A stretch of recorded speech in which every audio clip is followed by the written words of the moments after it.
Good evening, everyone. Welcome to Windows on the World. This is a follow-up to our shows on catastrophism and our last show, Britain Shattered Isles. My guest on that last show was Ingrid McLean of ResonanceBookworks.com. And we took a look at the works and theories of William Comyns Beaumont, a catastrophist who came up with some remarkable theories which were actually copied by Immanuel Velikovsky.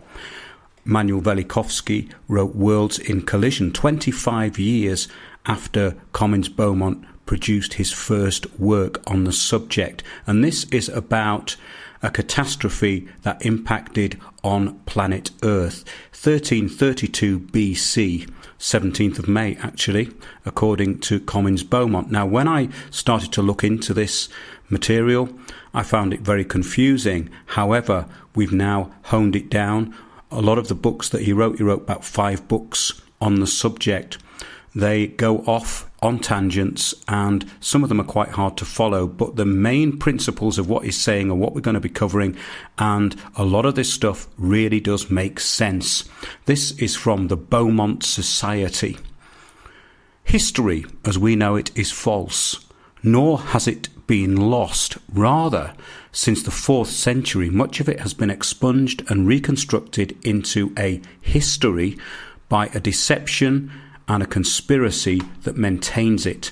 This false history continues. Now, this is very interesting, isn't it? Because we have a lot of what we call revisionist history, and a lot of this so-called revisionist history has become cartoon, very ridiculous, and has discredited a lot of people who were putting out very good stuff in the past. And I won't go mentioning any names, but I think most people who followed this kind of revisionist history will know what I'm talking about. Easily debunked claims, stretching the bounds of credibility, and lying. These are some of the things that have gone on.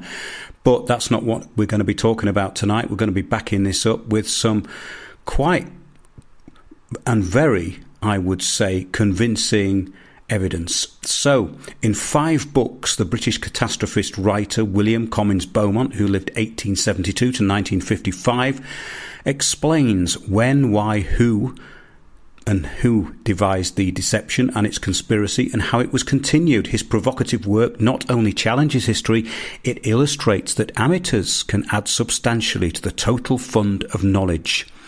Beaumont's 1925 and 1932 books, The Riddle of the Earth and The Mysterious Comet, examine the doctrines of the Druids, or priests of Plato's Atlantis, whose early colonization of the planet and whose homelands were the Isles of Britain. His works discuss 1. Why they believe that comets and their meteoritic parts threaten Earth. 2. How these cosmic bodies cause earthquakes, volcanoes, floods, severe weather and electromagnetic phenomena, thunder, lightning, etc. How they give rise to and shape solar systems and to Earth, its natural features and social developmental direction. And 3. How the destructiveness and the fear and terror of these events gave rise to the study of the sky, astrology, astronomy, as the earliest attention to the heavens. And 4. How the Druids controlled Earth's population by forming these fears into a body of beliefs or a religion, offering salvation from celestial catastrophes, disasters. Now, in the first 2 books of his trilogy, The Riddle of Prehistoric Britain, 1946, and Britain, the Key to World History, 1949, Beaumont identifies the northwestern British Druids as the largest clans of the Old Testament Jews. How their original and most ancient sky god, Yahweh, a god of many mask names, known in myths as Zeus, otherwise planet Saturn, caused a catastrophe to Earth, devastating their homelands and parts of Scandinavia. How this event, the Noahic flood... The flood of Noah, really, it should say. That would be easier. The flood of Noah brought to a close the Druidic order, or the Golden Age. How from this catastrophe a new sky god, planet Jupiter, the son of the old one, or a new Zeus for the newly orientated sky kingdom, was formed, how this new sky god was installed in Africa's first Egyptian dynasty, called the 20th as Amun-Ra, how Ezra took advantage of the Old Testament catastrophic events to write a new story and proclaim a new world order for the new sky god, calling it Jehovah, Yahweh. How and where Ezra's new prophet Moses and his never-lost tribes wandered and settled with the new religion, many others fleeing to their Atlantean worldwide colonies in sunnier climes, later to become nations. And how, in the 4th century, Constantine, the new emperor of Rome, formed the universal Catholic Church in the Mediterranean. How he ordered the geography of the ancient world to be changed to reflect his new world empire. How, after his death, the Church Council carried out his plan to build a new control centre, a new Jerusalem for a new Christian religion. And how the Church's Council compiled a new history for its new geography with new rituals for the new sky god Jehovah, under a new mask name, the Christ, how they recompiled the Old Testament and compiled a New Testament to sanctify their Christian deception, how the sciences, via illusions and delusions of their own intentionality, intention or not, help to maintain all this. And of course we know all about that. We know all about the gatekeeping. Now, some of that may seem really off the wall to many people. And it seemed incredibly off the wall to me until I started looking at it, because once we look at historical narratives, we found many do not make any sense whatsoever. And when you apply this knowledge to the historical timeline, it starts to add up. So yes, Britain, the key to world history, tonight's show. So the real history of the planet, and even people's country of origin, is little known by most. A series of historical events should always be looked at with an overview, and then investigation done into the motives of the purveyors of the story. And that is never done, especially by the gatekeepers in academia. The history of Britain, though, is pretty much unknown before the Roman invasion, and not even reliably documented even shortly after. Even when we get up to about 800 AD, it's still a bit sketchy. And that's the allowed version of what is out there. And what I've found is that the allowed version of what is out there is a cover story. Yes, because it's there to create a narrative. Add to this the undeniable fact that all historical narratives publicly available are for the consumption rather than the enlightening of the public. And we start to raise questions.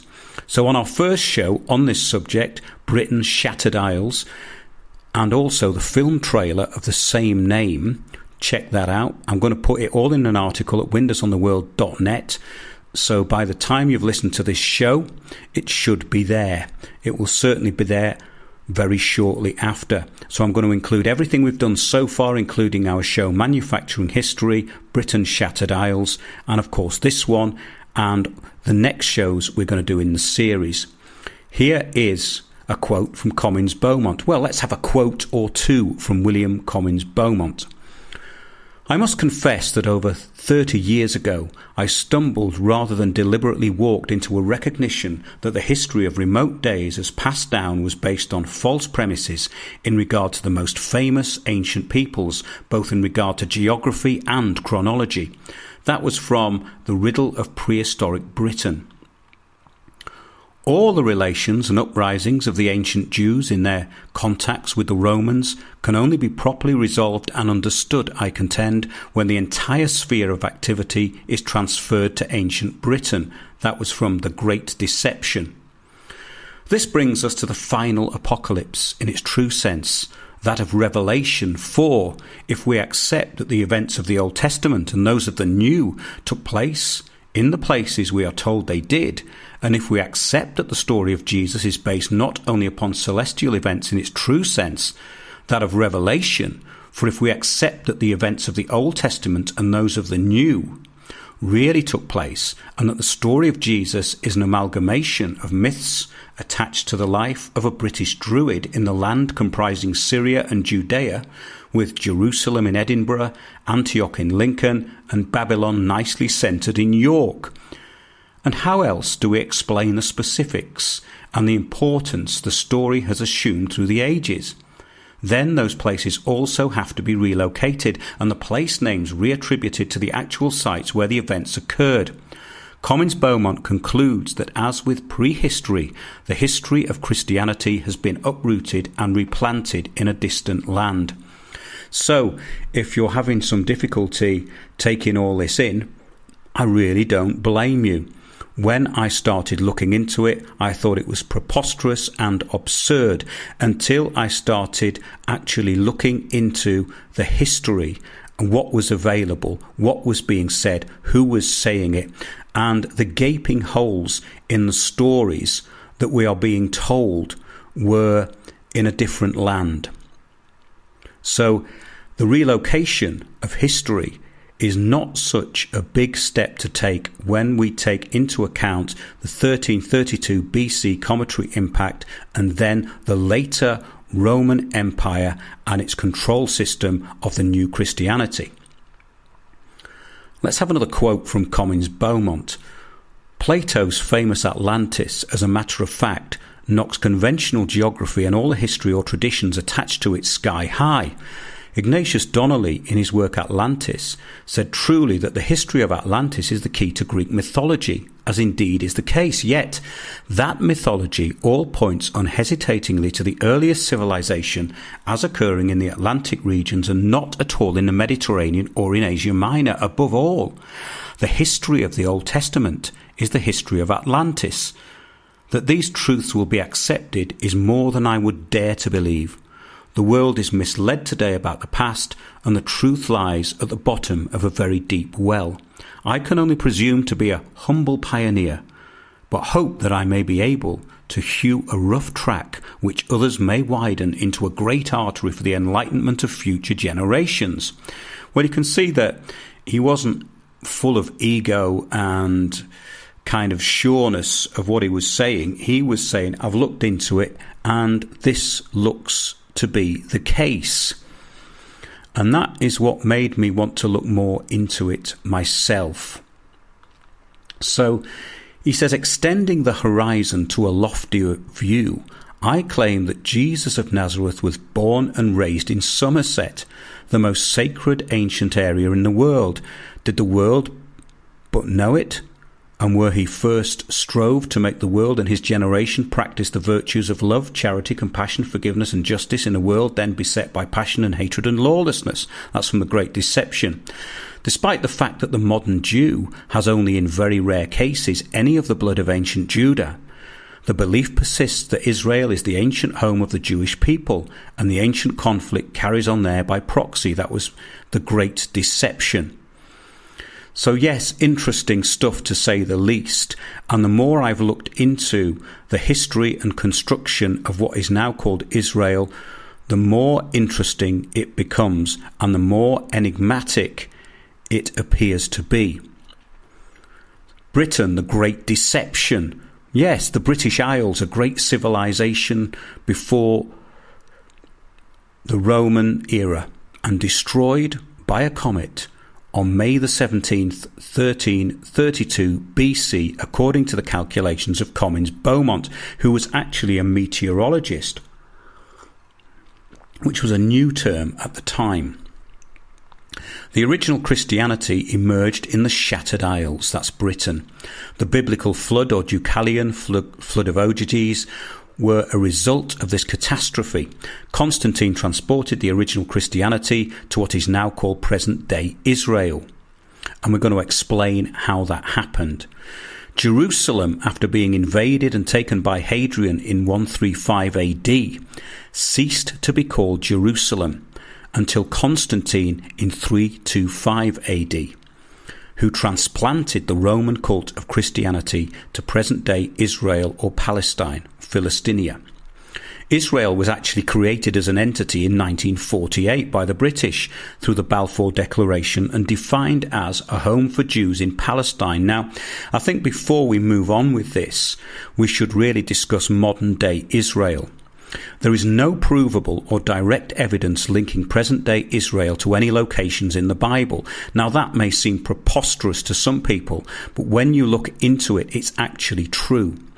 Commons Beaumont gives very detailed descriptions of the original sites in his books.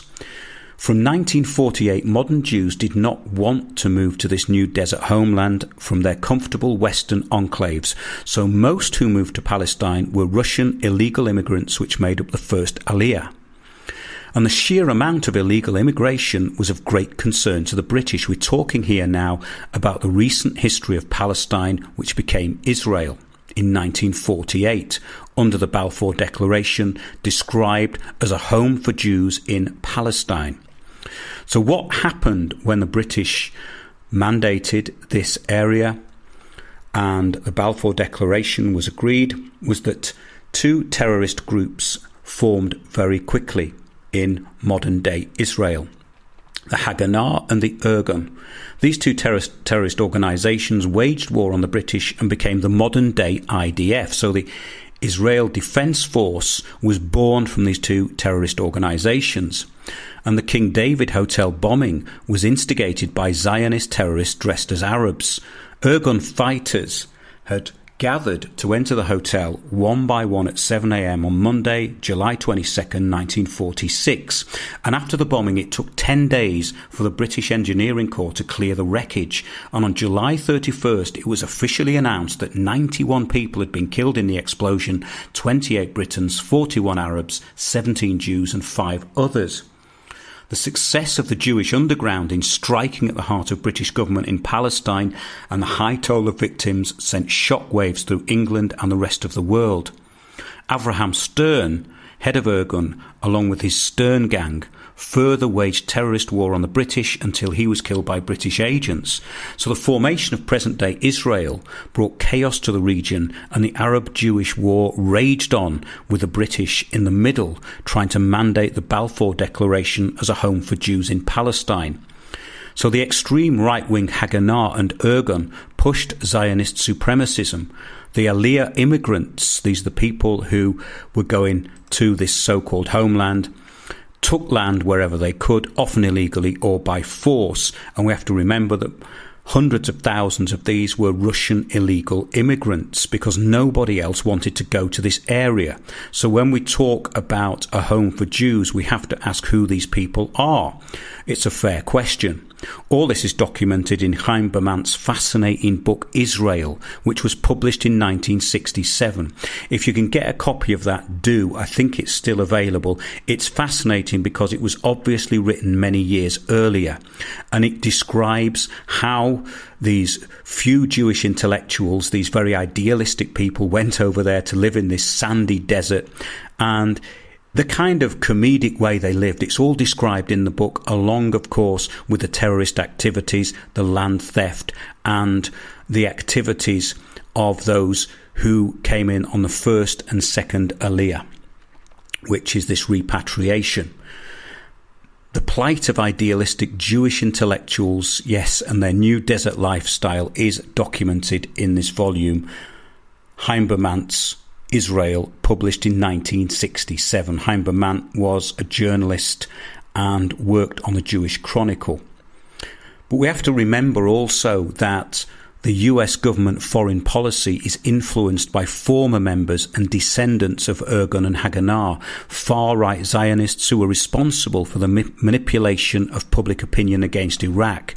So that is the problem area that we now have, this new landmass, this newly renamed area called Israel on the landmass that was Philistinia or Palestine. And when we look at the old maps, there's also a problem with that. We can get into this as we go along. There's a lot of information to get in here.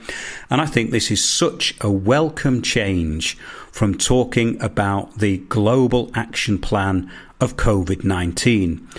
which is now getting beyond tedious. But we're looking here at why this is happening and why it's happening in Britain, why Britain was the centre of this global governance system. It all seems to make sense when we transplant history from one place to another, and through this catastrophe that happened in 1332 BC, and of course Emperor Constantine and his mother Helena basically diverting Christianity away from the source, which was the British Isles, the Shattered Isles, to this new destination where it could be controlled because it was near to his home base of Constantinople. Okay, let's go back to the source, the inciting incident in the Shattered Isles theory of Comines-Beaumont. The Great Comet.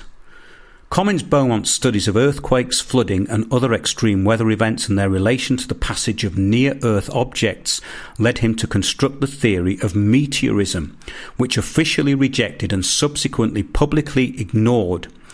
It was ignored and meteorism was not taken seriously. But it was taken seriously by former astronaut Ed Lu at the B612 Foundation and by NASA itself. So NASA caught on to this new idea, this new science of meteorism. Having observed this connection, Comines-Beaumont delved deeper and illustrated the action of the now overfamiliar law of attraction as it occurs in nature, in a symbiotic relationship between cometary bodies and the volcanic activity on the Earth.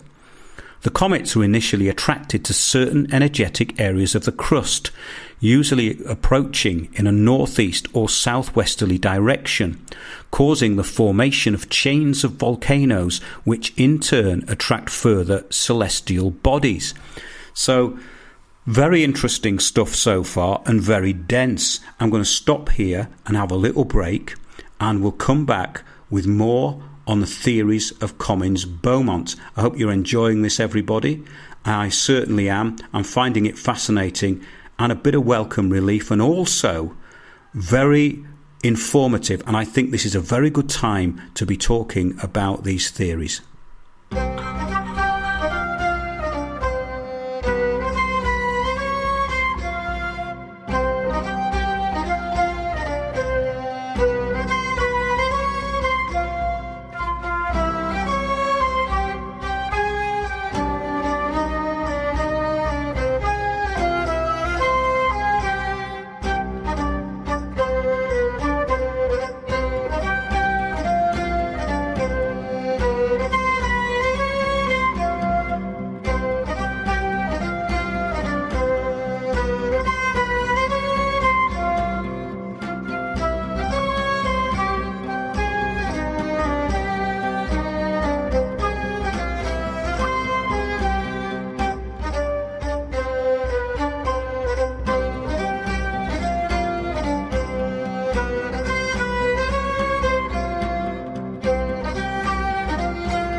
That was Salve from the soundtrack to The Heretics of London, the Smithfield Martyrs. And you can purchase that at windowsontheworld.net. And yes, I have to tell you, the film is coming on to the point where it will be finished quite soon. I know I've said that before, but COVID did get in the way. Actually, Lavender's just put into chat, what about the Ashkenazi? Well, that's very interesting because we're going to get into that as we go along, because this also ties in to what is being said in these books, the works of Comines-Beaumont. So let's get back into what we were talking about. The Great Catastrophe occurred circa 1322 BC, as proved by the Sothic cycle. 1332 by the Sothic cycle. Now, this is something that's been looked into by Ingrid McLean, and she did send me all the calculations. And at the time, I put it into a file. I've got masses of stuff on this subject, so do expect plenty more shows on this. But the only certain means of ascertaining time based on the quadratures of the star Sirius is through the Sothic cycle. Many comets resembled serpents. Now, this is very important because the serpent is obviously a huge part of ancient culture and civilization, including, of course, ours, including the lands of Britain. Look at the city of London, for example. The dragon, the serpent, you see it everywhere. And this also goes into different areas all around the world. So could it be that the serpent was actually the comet, the fiery-tailed comet that was in the sky and people were in reverence of because it brought apocalypse and catastrophe? Many comets, though, it says here, resemble serpents. Such was Donati's comet of 1858, Pons-Winneck of the same year, Swift's and Holmes' comets of 1882, both described as tandem, like phaeton seeds and all resembling huge reptiles. Donati's was described as like a fiery serpent with golden scales. Of course, comets are made up of massive amounts of debris, and they shed this debris as they go along. And when you see smaller versions of comets, you see things like shooting stars. That's the debris coming off the back. But comets are massive, and they can do some serious damage. And when we look at the Earth from above, or look at it on a map, you can see some serious damage. Yeah. But the evil Set, or Typhon, was represented mythologically as an immense red serpent with 100 heads, breathing fire, who was thrown to earth by Horus, or like the old serpent of the Apocalypse, which cast the flood out of his mouth and destroyed most of the world before God and his angels annihilated him. So all of this stuff is gone into in great detail in the books of Comins Beaumont. And in actual fact, I would prefer it if it was in an index, because then you could look at all the sources. But he tends to put all these in the volumes, and they go on for pages and pages. It's good reference material, but it takes us a bit away from the main theme of the story. And that was the problem I had with some of the books, which is why we're now decoding it. However, let's carry on. After Hadrian in 135 AD, Jerusalem was not recognized until Constantine replaced it, and what is now called Israel is there. Now, Israel, as we've just said, was formed in 1948. Let's get back now to Comins Beaumont's studies of earthquakes. It's very important with some of this information to keep reiterating it, which is why I mentioned Hadrian again. And what happened to Israel for 200 years. It wasn't called Israel, it wasn't called Jerusalem. And we have to really look at old maps, and we're going to be going into that in some of the future shows. However, Comins Beaumont's studies of earthquakes, floods and other extreme weather events and their relation to the passage of near-Earth objects led him to construct the theory of meteorism, which, officially rejected and subsequently publicly ignored, has long been taken seriously, yes, by NASA itself.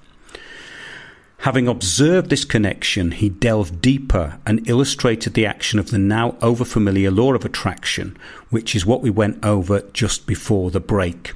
He went on from here to see that the flood of Noah was an actual historical event, remembered over hyper-historical periods through myth, legend, stone carvings and religious traditions.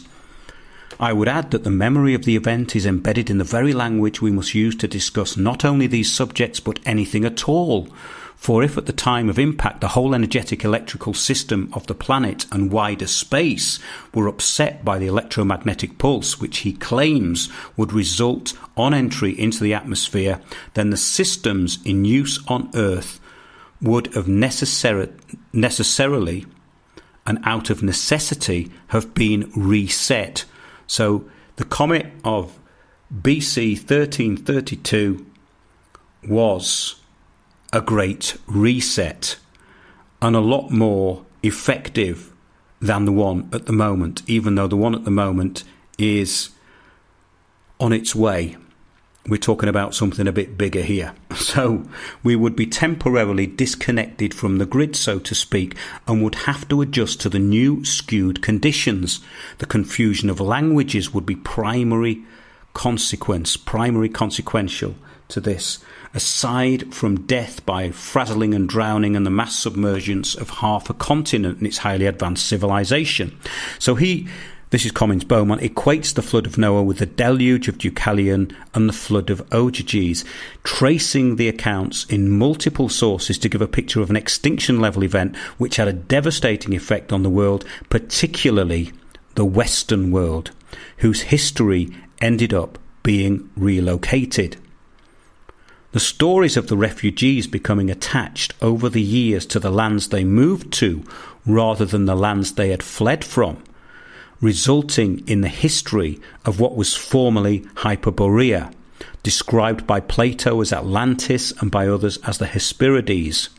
Paradise, paradis, meaning near the gods. The underworld, heaven and hell, being transposed to the Mediterranean, giving us a distorted notion of the spread of civilization. Now, all of this is laid out in The Riddle of the Earth, which originally came out around 1925, or was written in 1925, The Mysterious Comet, 1932, The Riddle of Prehistoric Britain, 1945, and Britain, The Key to World History, 1948. So, we now have The Great Deception, which has been reprinted by Resonance Bookworks, that's Ingrid MacLean, who curates the work of Comins Beaumont on behalf of the du Maurier family, and that was reprinted in 2016, is available on her website, resonancebookworks.com. That's The Great Deception, 1953, his last book. So, this work in various ways enlarges upon the claims advanced in previous volumes. That is, of course, the Great Deception we're talking about now, that the Aryan race evolved in the British Isles, originally from the Shetland, Orkney Isles and Mull, once of considerable size. We've got to remember that all of these places have been absolutely pummeled, and most of it is underwater now. Shattered and torn apart by the greatest catastrophe in world history, summarized in the book of Genesis as the flood of Noah, although the Bible contains considerable information on the object only intended to be understood by the initiated. In other words, there is encoded information in the Bible, which I think we can get into as we go along. Comins Beaumont continues and says, we know that Rome later borrowed many of her methods from the ancient Druid faith, and indeed that Rome adopted the Christian faith from Britain, not the other way round. A really important point there.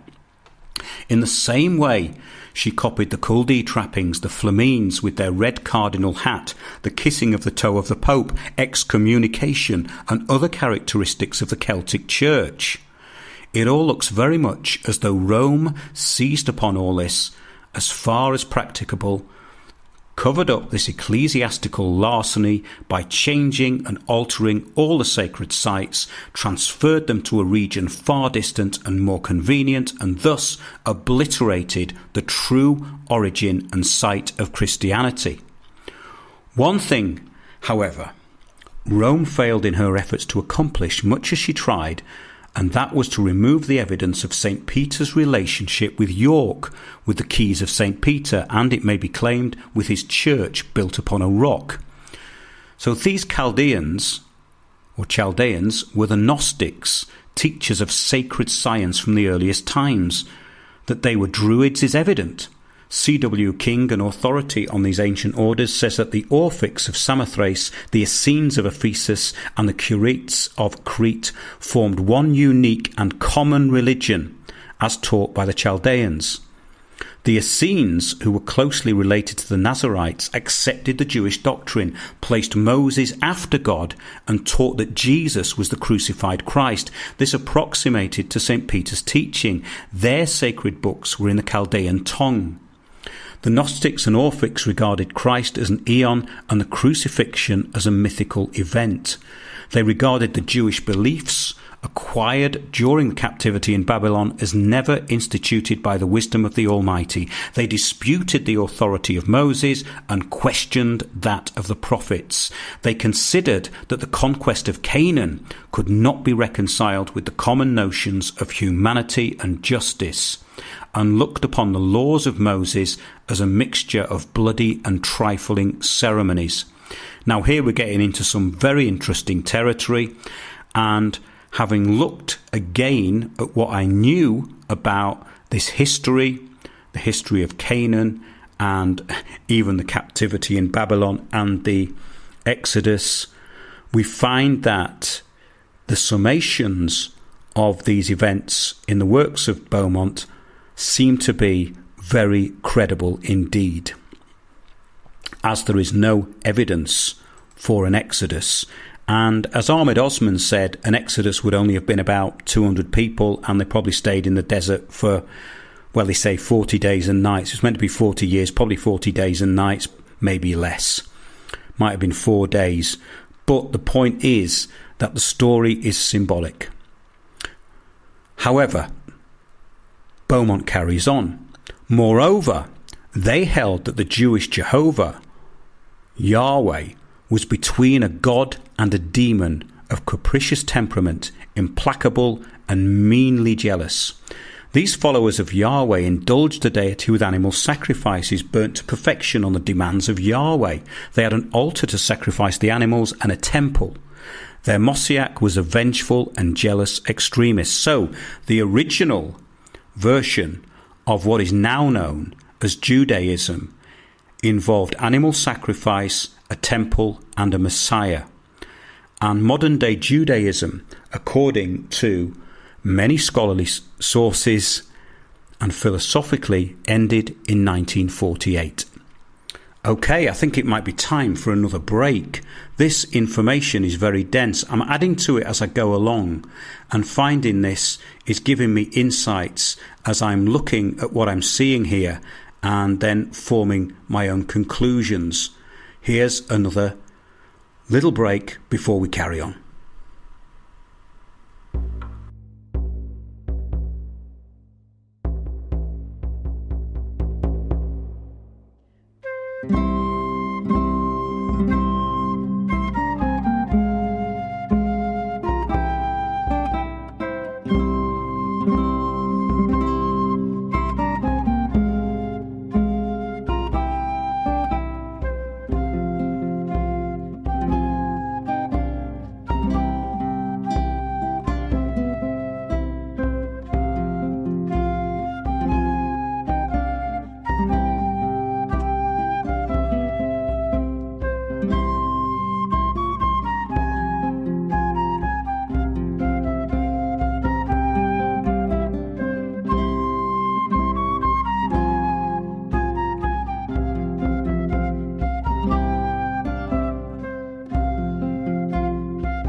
That was Tyndale's Bible, of course, William Tyndale, one of the translators of the Bible. And again, from The Heretics of London, the Smithfield Martyrs, another fascinating part of history, which, when looked at, is very, very interesting and very, very relevant to what is happening now. The whole idea of heresy, meaning able to choose. So let's get back now to the works of Comyns, Beaumont and the catastrophism theory, and the relocating and replacing of one religion into another destination. Replacing Jerusalem. This is from Britain, The Key to World History. Constantine was said to have recognised Christianity as his faith and to have gained victory under the sign of the cross. Subsequently, he became sole dictator of the Roman Empire and, for reasons known to himself, caused Jerusalem to be discovered with other alleged biblical sites in the present Israel. If he had strong reasons for wishing to transfer the early sites of Christianity to the Near East, making Constantinople the centre of his empire, there was little opposition to fear from any quarter, especially when a most drastic censorship was placed on any writings which may be inconvenient. It's worth remembering here what great archivists the Romans were. They logged everything and they controlled the narrative in every single way they could. So Constantine was thus able, with coadjutors, to dump it down in the Near East, although it probably never entered his head that his act of deception would successfully fool the world for a period of over 1600 years.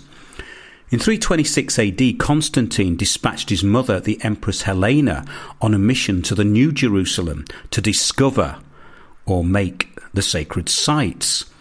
Helena was by this time an aged woman, and she was an ardent Christian. Her son supplied her with ample funds and history records that high ecclesiastical personages had been advised to escort her and assist her to, yes, discover the exact spots where Jesus had been born, crucified and buried. Her especial task was to find the true cross in this new substitute area for Christianity. Modern-day Israel, Jerusalem. On the authority of St. Cyril, who was present, this actual cross was unearthed at Mount Calvary, lying deep in the soil along with two others identified as those of the malefactors crucified at the same time as Christ. It certainly needs consummate faith to accept these miraculous finds, says Beaumont. The Empress thereupon caused the Church of the Holy Sepulchre to be erected on this site, on this sacred spot, and the other two crosses were set up in churches devoted to the Nativity and the Crucifixion. These discoveries followed shortly on the Council of Nicaea in 325, at which Constantine decreed formally that the Christian religion was in future to be that of the whole Roman Empire, whereby complete doctrinal power was placed in Roman hands. Many historians have suggested that it was an astute political move on the part of Constantine, for in doing so he deposed the god Mithra, who had been installed as the chief deity by Maximian. Mithra was now deposed and Christ reigned in heaven.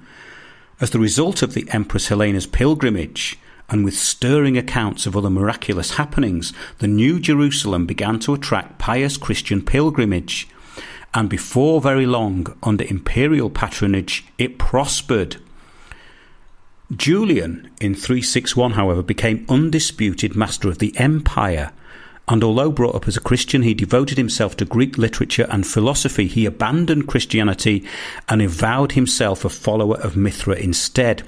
So in 363 AD, just before he was slain in battle against the Persians, he gave the Jews permission to rebuild their temple in the New Jerusalem. A curious event happened at this time.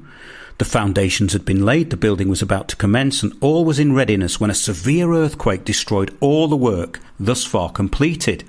The Christians abandoned this as the warning hand of the deity and showed distinct hostility towards further effort on the site, and it was abandoned.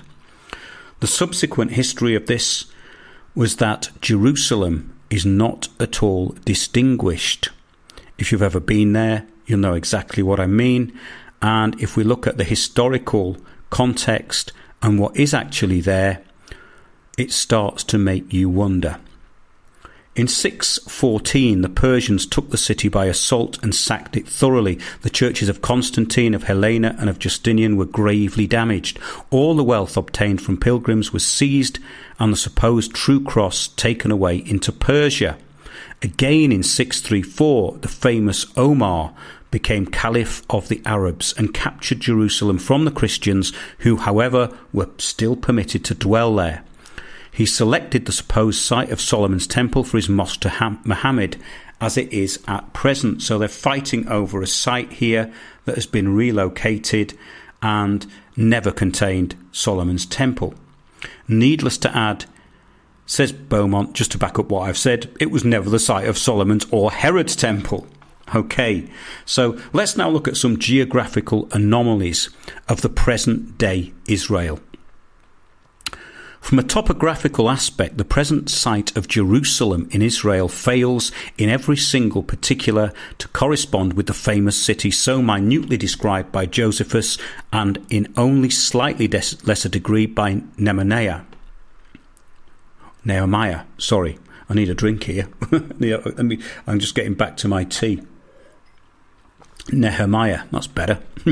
As far back as 1640, the German traveller Corte, after a careful examination of the principal sites, declared that modern-day Jerusalem failed in every respect to coincide with the Jerusalem of Josephus and the Scriptures. Claims to the tombs of Abraham, Isaac and Jacob, said to be concealed under a mosque in the town of Hebron, are unsupported by a grain of evidence, as also is the so-called Hebron itself, which verily lay not 12 miles from Jerusalem but over 400, as he indicated earlier. Now this is interesting because I think there may have been a couple of sites called Hebron, not absolutely sure about it, but I did go to present day Hebron and there's nothing there. Present day Jerusalem, pretty much the same in my opinion. Present day Bethlehem, nothing there. So this is very interesting stuff. The rock-cut sepulchres of the kings in the valleys called Jehoshaphat and Hinnom are of late Roman age. That's Hinnom. That's the valley, what they call Hinnom, of late Roman age, with Greek inscriptions, and the actual sepulchres of David, Solomon, Hezekiah and other of the kings were buried in secret vaults beneath the original city of David or in the citadel itself, Edinburgh Castle. So we now have Edinburgh as Jerusalem. This might have come as a bit of a shock to people who've been listening so far, but it's a big part of what Collins Beaumont talks about. That landmass called Scotland survived and it held the secrets. I do believe this. I think there is an awful lot of secret and valuable information that is being kept in Scotland. Scotland has been destroyed. The actual people have been brought down. Look at who's in charge of there now. Look at what Scotland's become. Look how it became in the recent past, and then think of what it could have been in the distant past. This is very fascinating because anywhere that needs to be taken down, any area which contained a high civilization, has always been attacked, and we are in the middle of that final attack now. I believe this is probably the final part of what these people are trying to implement, but they're not implementing it very well. And that is where this theory really becomes interesting, because it is all about originally an inciting incident which is beyond the control of anyone on the planet. Okay, let's get back to how modern day Jerusalem compares with what is in the Scriptures and what has been said about it over the last millennia. David built his palace or castle and called it the city or citadel of David. It was part of the city, whereas the alleged site of David's palace or castle is placed outside it. Moreover, it was the highest point in the west, facing the Mount of Olives in the east, and from the long rising hill at the foot of the mount, a straight street led steadily upwards to the hill, or mount, or Moriah, where stood the temple. There the hill was broken by a ravine, but it continued as Mount Ophel to Mount Zion itself. Not one of these landmarks can be traced in Israel, and it would indeed be difficult to find two sites more utterly at variance. Of course, we still have archaeologists trying to look for what they are looking for and sometimes believing they've found it. This further puts more confusion into the story. Many modern visitors have realised how completely the present so-called Jerusalem fails to correspond with the detailed description given by Josephus in his Wars of the Jews, and he was the Jewish general who opposed Vespasian in 69 when he was taken prisoner. He knew the topography of the city as well as any man. This is very interesting in Josephus in his Wars of the Jews. So we're going to very good primary sources here. Nothing in the Jerusalem of today can be related to the early Jewish era, and its oldest archaeological remains are only late Roman, nor does it end there. Nothing in the groups of ruins at Petra, Sebast, Baalbek, Palmyra or Damascus, or among the stone cities of the Haran, is pre-Roman. Now, there may be some dispute here, there may be earlier remains, but we're talking here with a general overview. Jerusalem, the earthly, is a pleasure ground for wealthy sightseers, a place where every stone has been commercialised, either by tourist agencies or greedy monks, where the very candles lit by the pious before the pictures and the shrines are put out at the moment they are lit and sold in sheaves to the Jews. The first thought of the true pilgrim on looking at Jerusalem was expressed by a peasant thus. So let's get now on to the Crusades. The Crusaders were, of course, innocent of any knowledge of the deception played on them back in the 4th century. How should they have known? It is doubtful if many of the priests were aware of the facts. We remember that in the year 600, St. Augustine, then at Canterbury, wrote informing Pope Gregory that Christianity began in Britain. Now, this is quite a famous letter, and it's still recorded. I think you can still look at that one. But it evoked no response, of course, in the pontiff's bosom, as might be expected. Possibly, therefore, the Pope knew the true facts and only wanted to have others forget such inconvenient matters. Now, doesn't that add up? That adds up a lot to me when you look into the detailed history of the Catholic Church, the new church, the new universal church, the Roman Church. Jerusalem was described by Jeremiah as the perfection of beauty and the jewel of the whole earth. In Lamentations 2:15, it certainly does not apply to the city so named in the east, which is today much as it was in the past. It is a shabby, shapeless, provincial type of city of narrow streets and filthy bazaars, and possesses no real antiquities other than a few from late Roman times. It is built on a height and is surrounded by rugged hills with a stony, forbidding soil. It has had through the centuries no commerce or manufacturers worthy of mention, and no minerals except potash from the Dead Sea. Most of the country is composed of barren limestone mountains with only a few streams, which mainly dry up in the summer, and with a few areas able to grow produce. Very important points here. Even if this particular place, which is now called Israel, and the spot called Jerusalem, were indeed a bit greener previously, having been there, it really does not resonate. Jerusalem's port of Jaffa or Haifa, named after the original Joppa, which is of course in Edinburgh, is a poor harbour and lies many miles from the capital, reached over forbidding hills. Claims to the tombs of Abraham, again, wrong.